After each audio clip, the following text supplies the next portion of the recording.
Deus é aquele que prova de maneira positiva, não para destruir, mas para exaltar. Deus provou o povo de Israel no deserto. Quando Deus tira o povo de Israel do Egito, deixou o povo 40 anos no deserto. Consequência da incredulidade do povo. Mas Deus usou aqueles 40 anos para provar aquele povo. Aqueles 40 anos foram usados para que no fim daquele tempo ele tivesse uma geração inteira, não de escravos, não com uma mentalidade de escravo, mas com uma mentalidade de filho pronto a entrar na terra prometida. E Deus prova os nossos corações, prova a nossa vida, para que nós tenhamos a mentalidade de filho.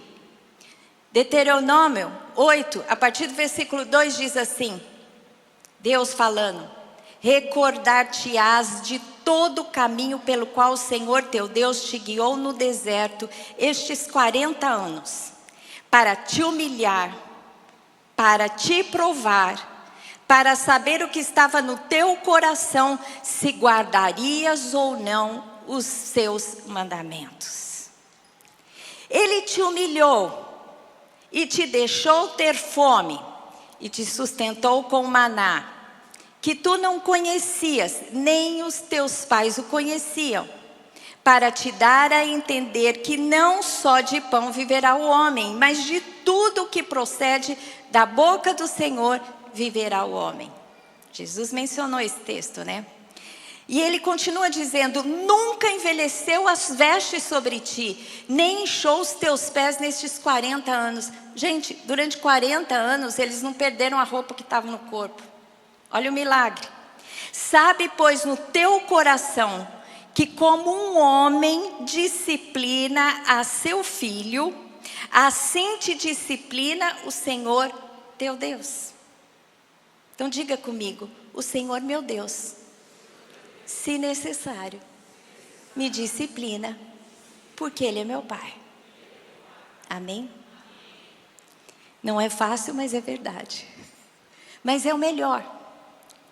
Sabe, pois, no teu coração que como um homem disciplina seu filho, assim te disciplina o Senhor teu Deus. Guarda os mandamentos do Senhor teu Deus para andares nos teus caminhos e o temeres. Há benefício na prova. Na prova que Deus coloca na nossa vida. Se você passar na prova, Deus vai te exaltar. Se você passar na prova, você vai subir da sua fé, no seu caráter. Em Tiago 1, 2 e 4 diz assim: meus irmãos, tende por motivo de toda alegria o passardes por várias provações.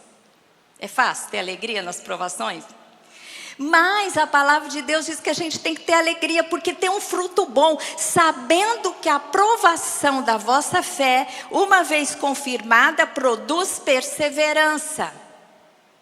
A perseverança deve ter ação completa, para que sejais perfeitos e íntegros e nada deficiente. Deus quer te tornar um crente cada vez melhor, um filho cada vez mais próximo dele, mais semelhante. Ele vai forjando a imagem dele em você através das provas. Ele te coloca em prova, e você vai passar pela prova e vai crescer. É isso que Deus faz. Deus nos ama profundamente, e Ele permite esses momentos na nossa vida. Vocês lembram Jó? Né? Quem conhece a história de Jó? A gente sempre fala a paciência de Jó, não é? Você quer ter a paciência de Jó? Não queira passar pela tribulação que já passou. Pela provação. Foi o diabo que tentou. Mas o diabo passou na presença de Deus, e Deus começou uma conversa com o diabo. E falou assim: está vendo meu filho Jó? Ele é fiel a mim, não tem homem tão fiel quanto ele na terra. Aí o diabo falou: ah, Senhor, mas também o Senhor dá tudo de bom para ele, quem que não vai ser fiel dessa forma? Aí Deus quis provar a Jó e permitiu que Satanás o tentasse. Satanás só não podia tirar a vida de Jó, mas Deus permitiu toda sorte de tribulação na vida de Jó. E quando Jó passou pelo teste, ele declarou: Senhor Deus, eu aprendi algo, o Senhor permitiu isso, porque antes eu era um homem fiel, mas eu fazia isso porque eu sabia quem o Senhor era, eu tinha uma ideia. Antes eu ouvia falar, ontem eu te contemplava de longe, mas hoje eu te conheço de perto. Hoje eu sei quem o Senhor é, porque esta tentação, esta prova me permitiu abrir os olhos e enxergar quem é o Senhor. E o Senhor faz isso na nossa vida, quando nós passamos pelas provas. Eu passei algumas provas na minha vida. Sempre quando eu passo por prova, eu corro para Deus em oração, em jejum, em votos, e o Senhor me livra. Eu me lembro uma época que foi uma época muito difícil, foi uma época de campanha política do Lamartine em 98. Eu comecei a passar por uma prova, uma tentação do diabo, e Deus me provando. Eu comecei a ter muitas lutas na minha mente. Muitas. Eu via coisa onde não tinha. Tinha coisas contra Deus, coisas contra o Lamartine, coisas contra as pessoas mais próximas a mim. Via tudo com desconfiança. Eu era oprimida na minha mente. Outro dia eu fui aconselhar uma pessoa que estava sendo oprimida na mente. Eu falei: eu entendo perfeitamente o que é isso. E eu tinha crise. Gente, sabe quanto tempo durou essa prova? 1 ano. Passa por uma prova 1 ano. Eram crises, lógico, não era todo dia, mas eu tinha uma grande crise. Aí eu buscava o Senhor me ajudava, passava. Até que eu fiz um voto a Deus e Deus me libertou. Mas teve um momento que eu vi o demônio que me assediava a olhos nus. Eu não vi espiritualmente falando. Eu vi ele com os olhos abertos. E quando eu vi, porque quando você é tentado pelo diabo, por um demônio, e você busca a Deus em consagração, ele é obrigado a se revelar. E quando ele se revelar, não tenha medo não. Ele se revela porque ele é obrigado pelo poder que você acionou na sua oração e no seu voto. E a hora que ele se revelou, eu falei: Senhor, quem é ele? Deus falou: ele foi destacado para te destruir. Quando ele se revelou, em nome de Jesus, eu orei, repreendi, o Lamartine orou comigo e passou a opressão da minha vida. Amém? Não foi só essa não. Agora, esse ano, eu comecei, a gente vai envelhecendo, né? Fiz 62 anos. A gente vai ficando cansado, né? E Satanás usa circunstâncias físicas para te abater no espírito. Então eu comecei a sentir abatimento no corpo, na alma e no espírito. Eu falei: não aceito isso. Peguei todos os textos que falam sobre a velhice, que na velhice o Senhor nos dá força, nos renova como a águia, que nós corremos e não nos cansamos. E todas as palavras proféticas, eu falei: Deus, o Senhor vai me dar essa força.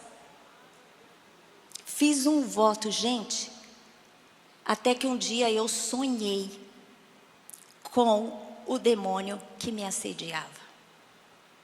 Gente, a luta espiritual é real. E se você buscar a Deus, quando você estiver passando por prova, você vai ver o que acontece. Eu tive um sonho que na minha casa eu via um lobo.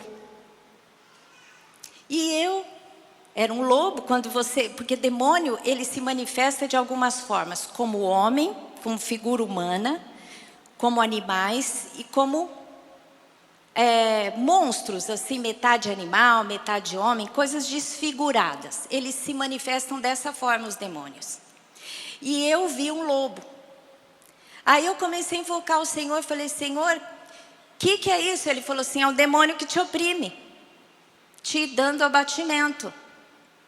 E eu comecei a investigar. Existe um Deus lobo. Tem toda uma história. E o Deus Lobo conta lá uma história, uma imaginação, e ele tinha um homem amigo dele, e esse homem traiu esse Deus, e ele comeu a mão direita, o braço direito desse homem. Quando eu li essa história, porque essas histórias de deuses de outras nações, você pensa que é invenção humana. Não é não. Satanás se revela dessas formas para essas nações. Então, se existe um Deus lobo, é porque Satanás se revelou àquele povo daquele jeito.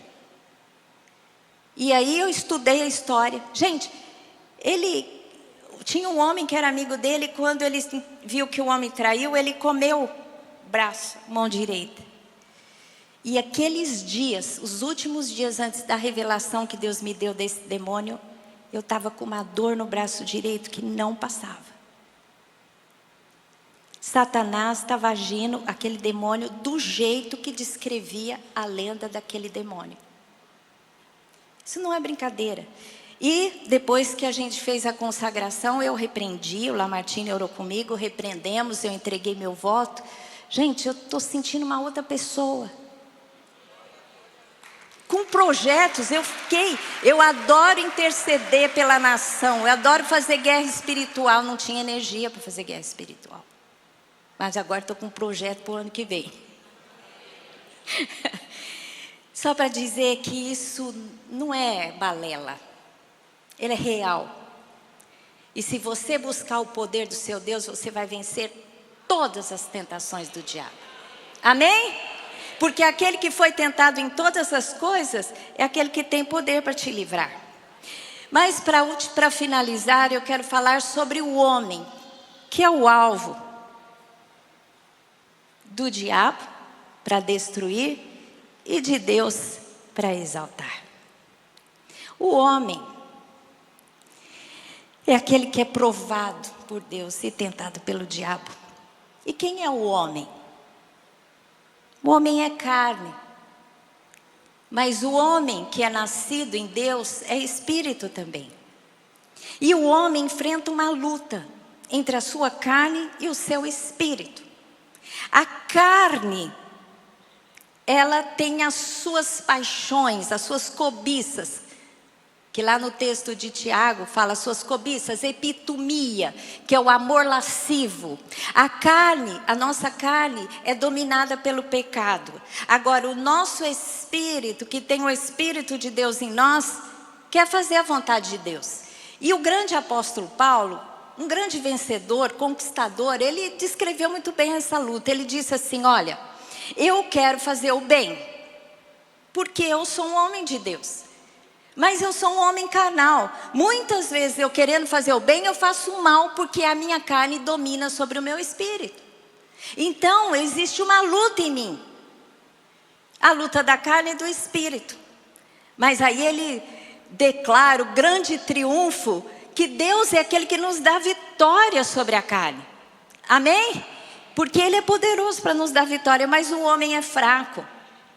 Fraco na carne e forte no espírito. Em Marcos 14:38 diz assim: vigiai e orai para que não entreis em tentação. Olha, aqui, não é a hora que tenta que vai buscar, não. Ora antes, entrou, busca por livramento. Vigiai e orai para que não entreis em tentação. O espírito, na verdade, está pronto. Diz assim: o espírito está pronto, mas a carne é fraca.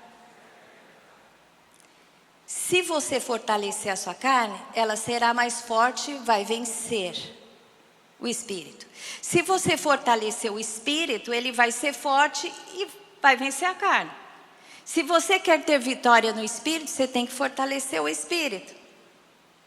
Em Tiago, no livro de Tiago 1:13-15 diz assim: ninguém ao ser tentado diga, sou tentado por Deus. Aqui essa palavra fala de tentação e prova, mas aqui no sentido negativo, porque Deus não tenta desta forma. Ninguém ao ser tentado diga, sou tentado por Deus, porque Deus não pode ser tentado pelo mal e a Ele mesmo a ninguém tenta.